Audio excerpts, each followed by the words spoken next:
Good evening, everyone. I'm Erin Burnett. Out front tonight, the White House story crumbling. Today, Secretary of State Hillary Clinton admitted that Al-Qaeda was involved in the attack on America's consulate in Benghazi, Libya. This came on the heels of a report from the website The Daily Beast, which said the U.S. government knew about Al-Qaeda's involvement within 24 hours of the attack. That attack, of course, was 15 days ago. And what we've actually heard for the past 15 days is that the attacks were an attack on America, that was the president, not pre-planned, spontaneous, that was UN Ambassador Susan Rice, and carried out by a small and savage group, that was Secretary of State Hillary Clinton. Well, the president of Libya today also came out today and was very clear about Al-Qaeda. I think it's Al-Qaeda elements who are hiding in Libya. It was actually in a high-level United Nations meeting that Hillary Clinton, for the first time today, admitted that an Al-Qaeda-linked group was involved.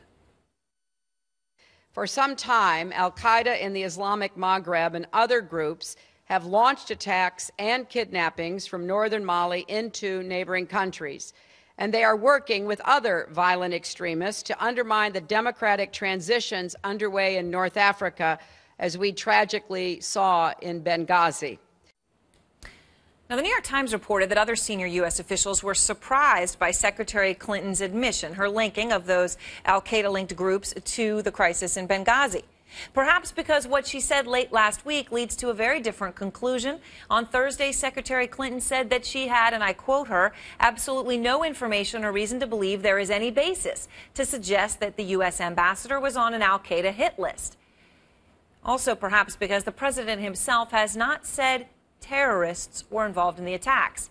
Here he is on ABC's The View earlier this week when he was asked directly if he thought it was a terrorist attack.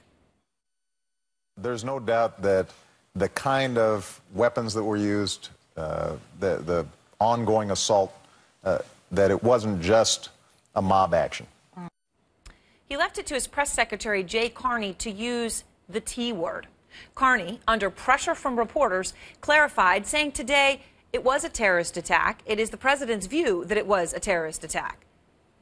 The president didn't say it was a terrorist attack once yesterday in a half-an-hour speech to the United Nations General Assembly, despite devoting the majority of his time to Ambassador Chris Stevens, the attacks, even the movie that insulted the Prophet Muhammad.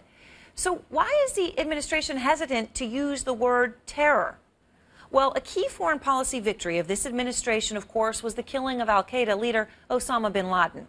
And this summer at a fundraiser, the very night that we were standing along the Mali border, the president said, Al-Qaeda is on the run, and we got bin Laden.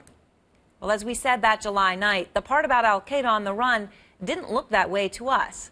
Al-Qaeda-linked militants were there, armed with Libyan weapons obtained after the U.S. and NATO intervention in that country. And now that 4 Americans have been killed in North Africa by extremist groups affiliated with Al-Qaeda and armed with Libyan weapons, the question remains, should the United States have known this attack on the American ambassador was coming?